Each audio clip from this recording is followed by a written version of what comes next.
his guitar case and he would play to get money to get high. My mom, we were on welfare. I was around a lot of stuff like that, a lot of gangs, a lot of crime. So by the time I was 13 years old, we didn't have much. We didn't have much food. We really never had food. I would always go to my friend's house to just go and eat cereal, whatever I could. And the only way I saw out was I begun to sell at the time, marijuana, right? I used to sell it simply just to eat, and then it started evolving to other things. And next thing you know, in my neighborhood, I was the biggest drug dealer in my neighborhood right there by Ybarra. And when I was 17 years old, I had purchased one of the largest amounts, and because I had purchased it from somebody I didn't know, I had a gun with me. And when we purchased it, I went back to my block. Next thing you know, there was a big old fight that some folks came onto our block, and so I'm waiting for a buddy of mine to bring the scale to break down all the marijuana. This fight breaks down. We're looking at what was going on. Next thing you know, all these cops come. And they zoomed in. And for whatever reason, I wasn't fighting. I was just waiting for someone to bring me a scale. They wrapped around me. And so there I had all this marijuana on me and a loaded gun. And next thing you know, I'm facing 2 years in youth prison. And you have to understand that people would always look at me and they would just see a punk. They didn't see anything from that. And there was a teacher who really came to me and said this. For the very first time, you have to understand, in my life, someone said, "Hey Adam, you're a great communicator." And I thought they were dogging me. I thought they were making fun of me. But they said, "There's something special about you. You can communicate. You can connect with people. There's something about you." And I'm telling you, I don't really know much about that teacher, but he was wearing a suit. And it impacted me so much that I actually went to a thrift shop. Because I was so pumped up, I bought me a suit. Just to be like that person. He was carrying a briefcase, so I bought a briefcase. I didn't know what he had in his briefcase, but in mine I had Skittles and burritos. You know what I'm saying? But I had a briefcase. I was pumped. And look, at that right there radically changed my life. And from that moment on, I went back to school. I relearned how to read and write, and I ended up going to community college and into college. And I committed my life at that point. I says, you know what, that teacher changed my life. That's what I want to do. I want to help people find purpose. And from that moment on, I've traveled throughout the country. I've spoken to over 500,000 students, all about purpose. And, it's opened the doors for me for 12 years. The Oakland Raiders hired me to help their players find purpose. I've done so much. And I'm saying all this is because it doesn't matter where you come from. You just recognize there's something powerful in you. It doesn't matter who or what, the failures that you may have done. The bottom line, there's something powerful about you. And I'm real passionate about that. And so recently I show this is that I recently just created a documentary that we've been screening around the country. And I'm excited about it. And all I'm just saying is all because of one teacher saw something in me, I'm able to do now to impact literally many, many folks. And with that being said, look, because of time, they asked me, hey, the aim to some advice to inspire, to motivate.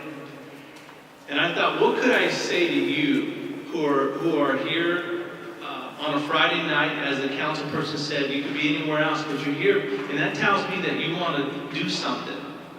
And the youth commissioners here who are doing great things, and that's very inspiring. But I thought this, as working with football players for all those years, I thought, let me just give you some plays to think about that you can maximize your purpose in life.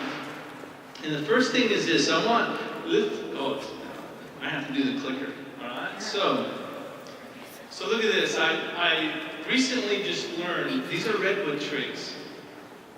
And they're native to Northern California, to along the coast. And I just learned about this, that these trees can grow up to about 300 feet.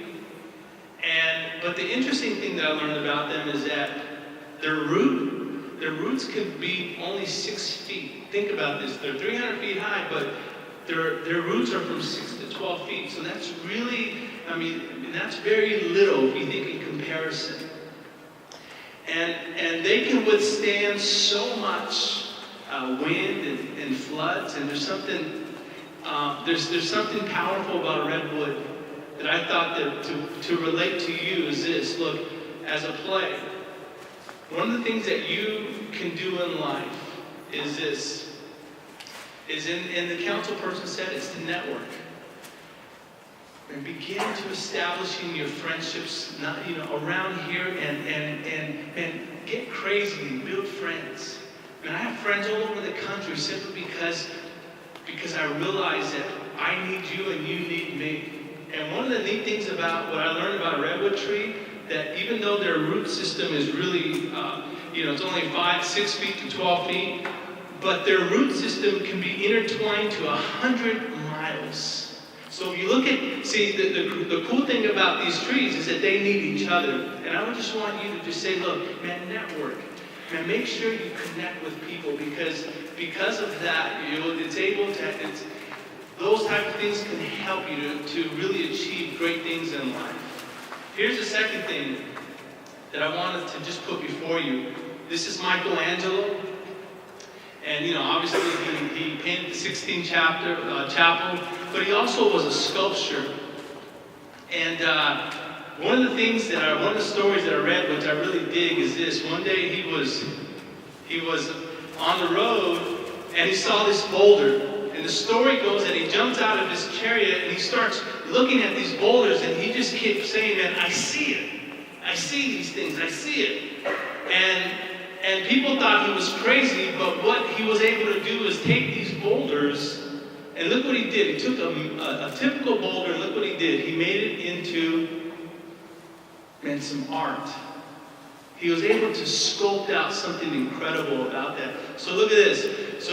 I want you to see the detail on this. Man, look at that. He was able to sculpt out of something that was really, that most people wouldn't have seen that, but he saw it. And the second thing I want to just put to you, not only is it important to network, but secondly, is to always look for the masterpiece in others. Never judge a person by their cover. Never look and think that, you're better than them. Always look for the masterpiece in folks. Always look for their greatness, for their purpose. Never make the conversations always just about you. Look, I have the opportunity to speak to thousands of people, and any person I meet, I always focus on their masterpiece. These are just food for thought, okay? So number one, make sure you network. Number two, make sure you find the masterpiece in folks. And the last thing is this, look, typical wedding bands, and you don't really think about this when you're young, but make sure the person that you say I do to has your back. Make sure they dream just like you. You go as far as your helpmate will allow you to go. I don't care, guys, how fine they are. If they're not going to have your back, you need to drop them. Come on, somebody. Girls, I don't care how handsome he is. If he doesn't have your back, you need to say, late. You don't got time for that, man. You guys feel me? Say, I feel you. I feel you, man. Because every one of you, listen, This will make or break how far you're going to go.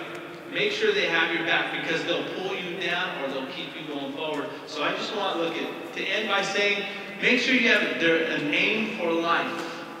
That the person that you connect with, that you guys both can advise and inspire and motivate each other.